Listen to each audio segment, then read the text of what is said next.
Oh wow. Before we go any further, oh my god.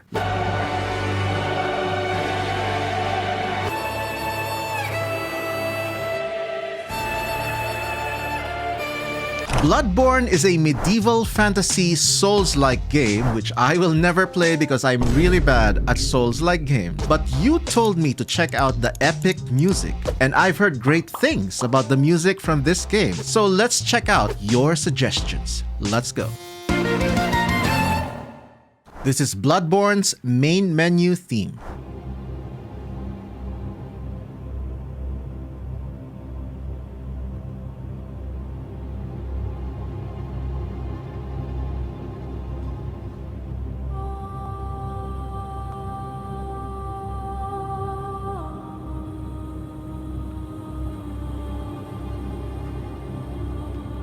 Oh my god, this is giving me so much Mozart Requiem vibe.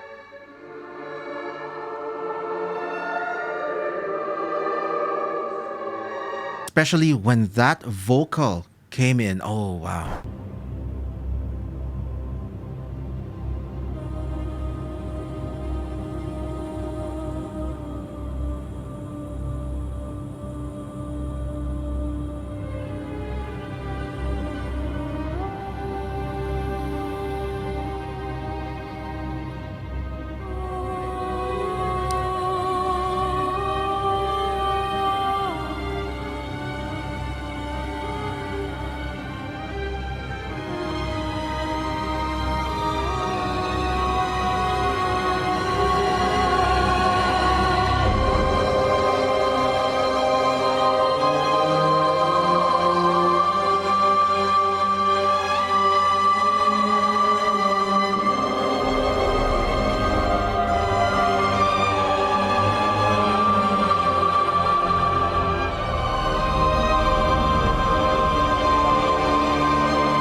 Oh wow. Before we go any further, oh my god, let's dissect what we heard. It started off with this really heavy drone of everything, every low note that you can hear, and those gradual entrance of the tremolo strings.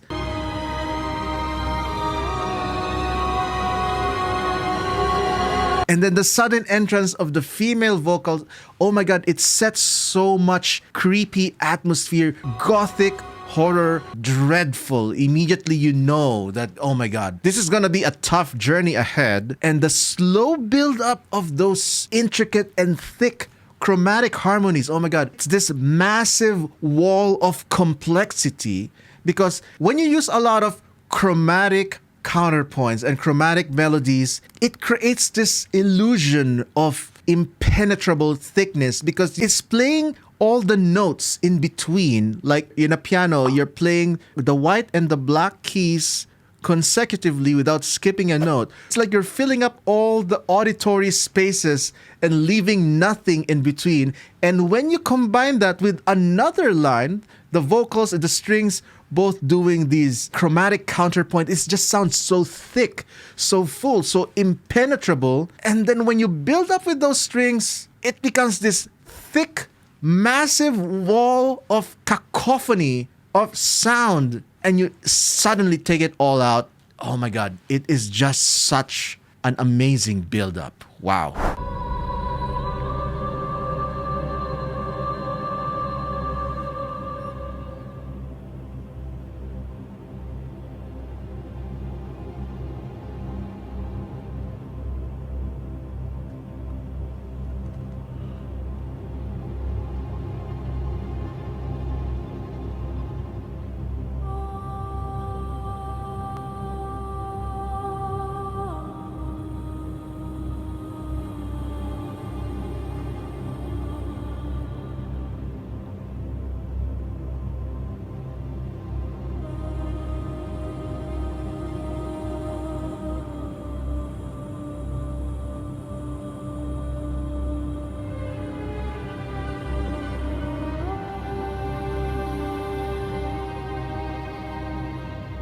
all the massive low strings, all the low instruments doing that drone and the occasional tremolo strings.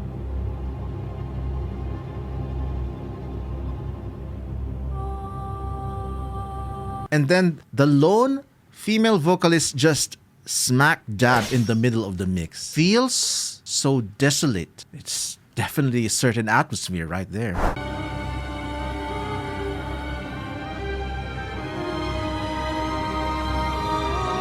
Here it is again. Thick chromatic harmony. Interweaving.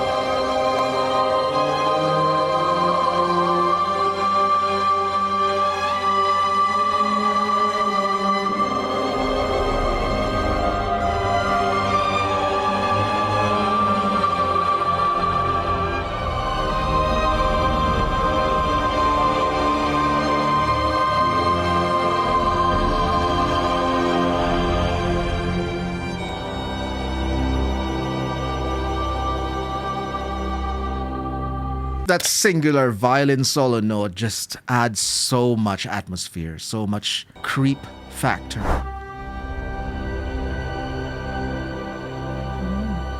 There's a very interesting interval.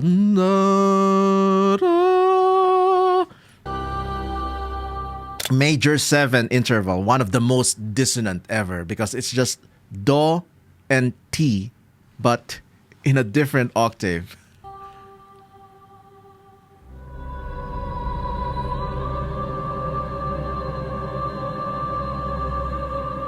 Beautiful. It really sets up the dark fantasy adventure you're about to go in. Ah, yes. Gehrman the First Hunter, one of your most requested songs.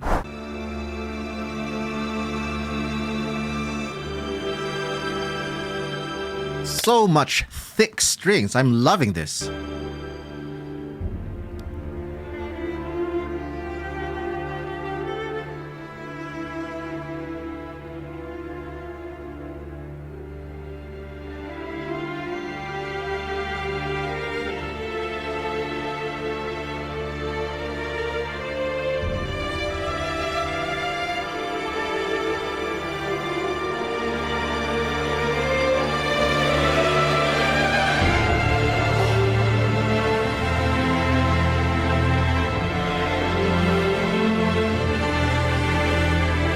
That is so beautiful. You can obviously hear, me as a violinist, I can obviously hear that they are playing the thickest vibrato to make the sound even deeper and thicker. Oh my God. And you can just hear this massive, impenetrable wall of violin harmony. And was that a viola solo?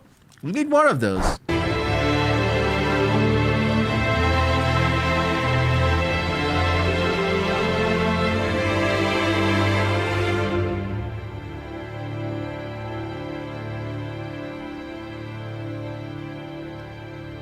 Beautiful dissonance.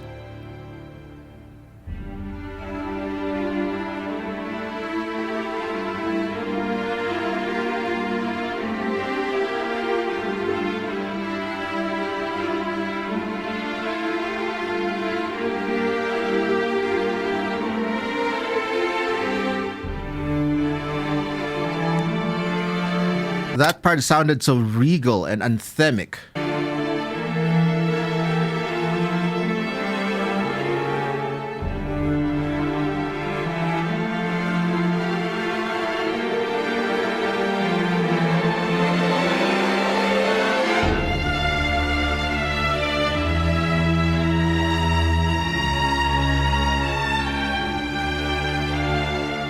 A conflicted mind, some tension going on like a mental battle.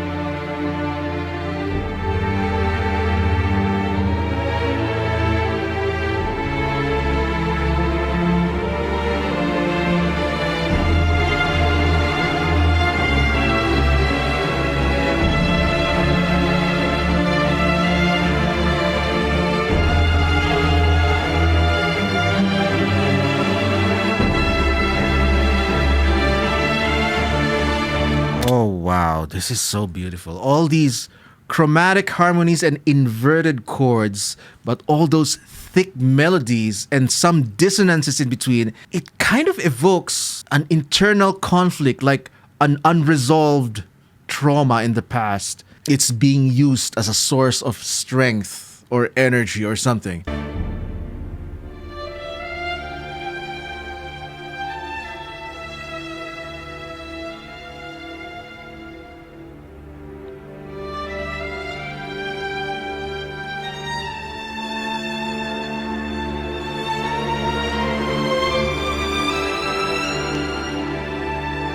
An emotional longing.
Wow, and with that unresolved cadence, when that choir came in, I was just like mind blown. One thing I could really say for this particular piece, Gehrman the First Hunter, it is thick. And I mean that in the best possible way. It is ultra thick in terms of mixing, in terms of harmonization, especially the combination of the strings and the choir by the climax at the end.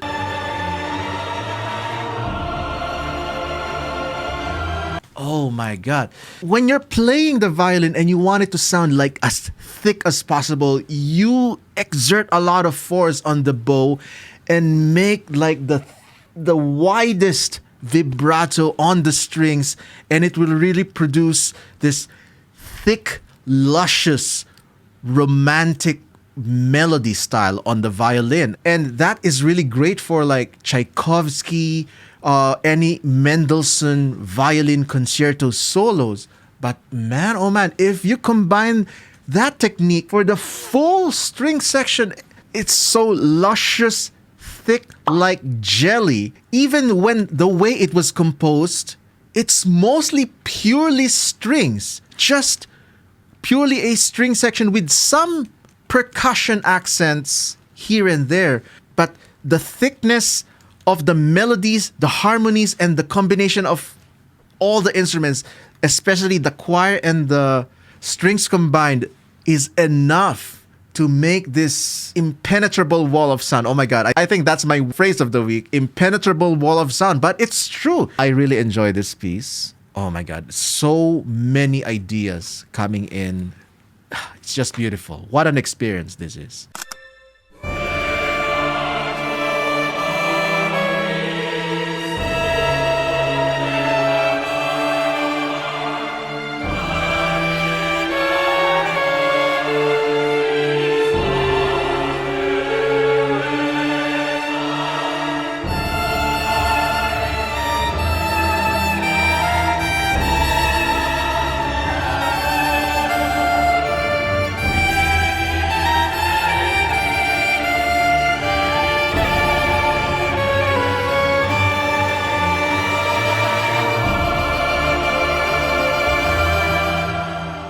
Be the first to see my videos at least 1 hour ahead of everyone by supporting the channel via YouTube memberships or Patreon.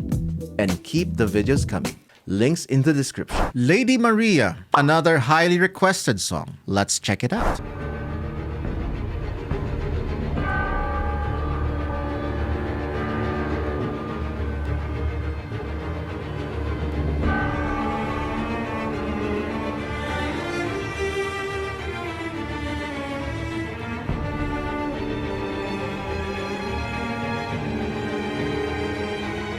Coming in strong, it sounds as if we were introduced like right in the middle of an already existing fight.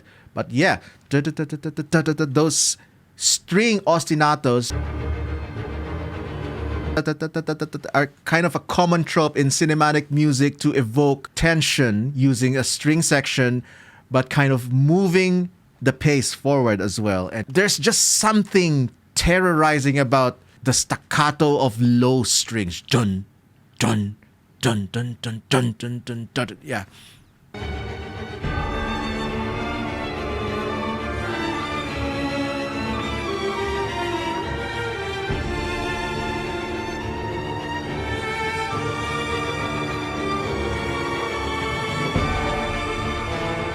Beautiful counterpoint. There's a cello solo and a violin solo. It seems like they're two voices talking or arguing with each other.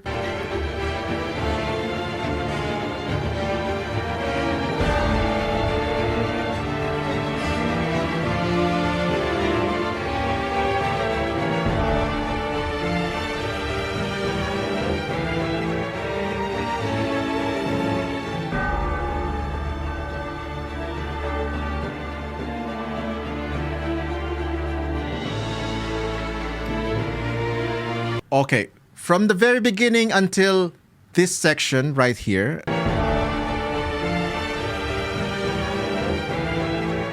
it all sounds, there's so many things going on. The bed of the rhythmic strings, the cello solo, and the violin melody. There are some moments that they don't seem to be blending well together, but I think that's like a sound design intention, kind of like forcing this dissonant thing. And then this happens.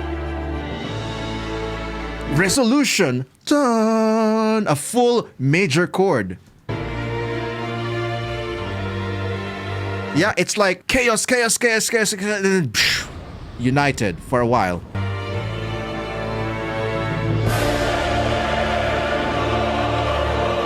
Holy choir.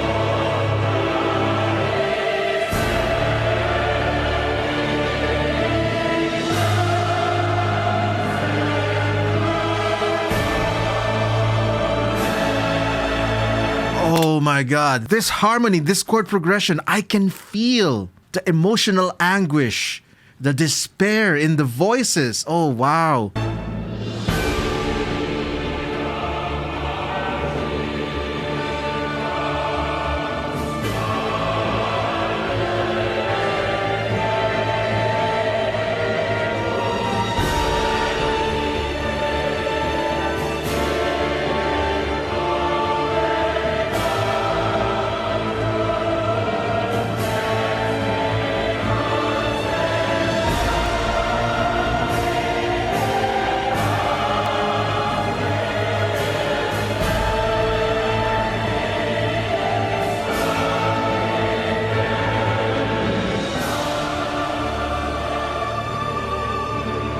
Wow, it's called a pedal tone when you're holding one note at the base of the piece, the bass line.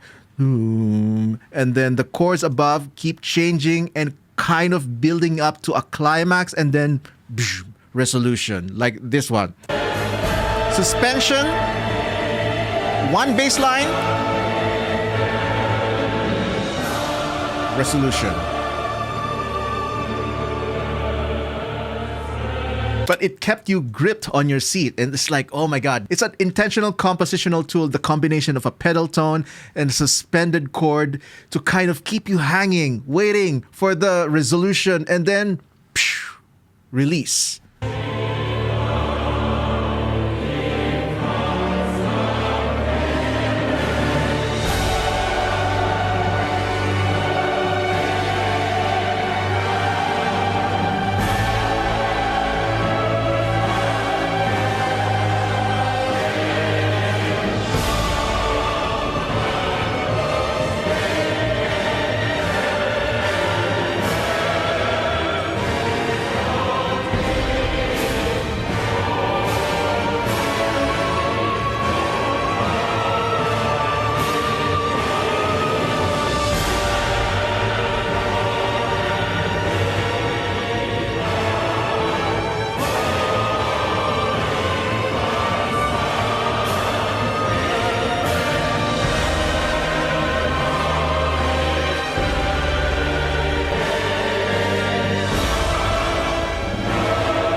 Oh, wow. So many modulations and key changes that sound natural. I'm very interested in learning about what process the composer employed for that particular modulation section. I'm currently writing my own original fantasy metal album, and there are some pieces that I have that are interlocked with the key changes. So key changes are like pre-planned from the very beginning, but sometimes if you want the piece to go a certain direction, you kind of have to improvise in between the process, and it becomes like a puzzle solving solution.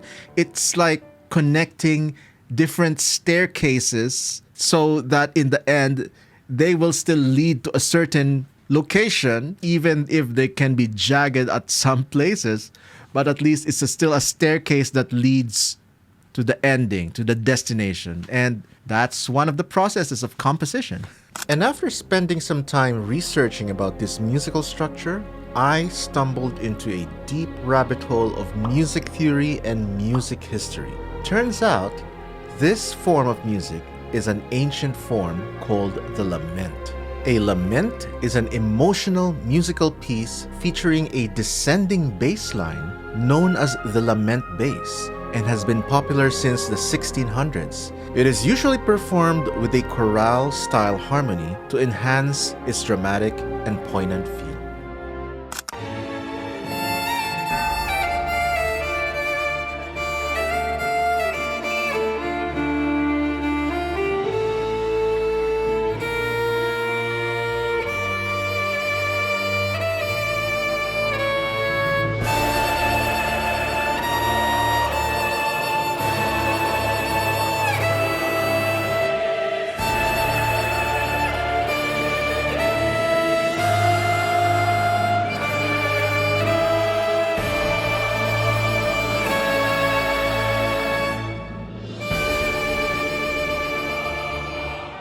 The songs I feature are based heavily on your collective voices, so use the comments or the suggestion form in the description. Now here's another video for you to enjoy.